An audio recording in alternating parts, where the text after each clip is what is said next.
From Wood TV, this is 24-hour News 8. Cybersecurity is a buzzword that's talked about a lot these days. But as more and more of our lives move to the digital world, there are some key things you need to know about that can make a huge difference. So let's send it over to Sue for more on this. Emily, I'm here with author and cybersecurity expert David Groot. Thank you so much for joining us. Hi, Sue. Thanks for having me. We appreciate it. Well, you just wrote a book about the global threat of cybercrime. Can you give us some example of what, like, unsuspecting people in West Michigan might not be thinking about when it comes to being safe in the cyber world?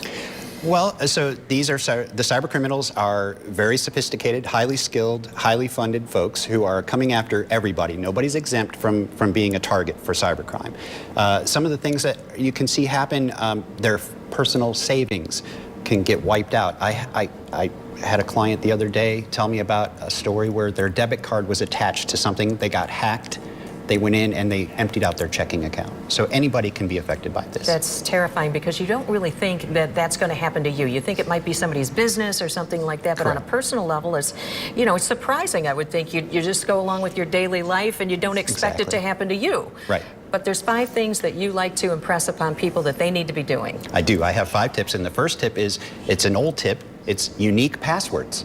Password for every website should be different. And the reason behind that is because today, websites are being breached, and when they're breached, what happens is the hacker gets usernames and passwords of all the users at that particular website, or a good portion of them.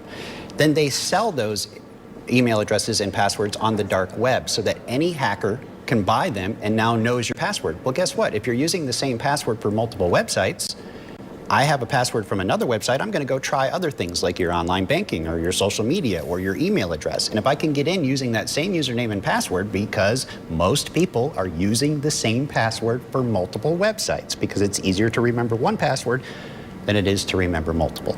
So you want to have a unique password for every website. And if it's difficult to manage, get a password manager. Yeah, that's for sure. And also, I mean, the identity piece of it too. So those I think people have to take into consideration the fact that if you have all those different passwords, it would be that much more difficult to get into those different sites. But you know, you're doing things on the fly, and especially on the internet, you want to just sort of have all these multiple accounts. It's impossible to try and manage all of these passwords, but there's a way to do it. So tip number 2 would be identity monitoring. If you get some identity monitoring, there are companies out there that will watch your social security number for any irregular activity, any new accounts that are being opened. And what this is an early detection system.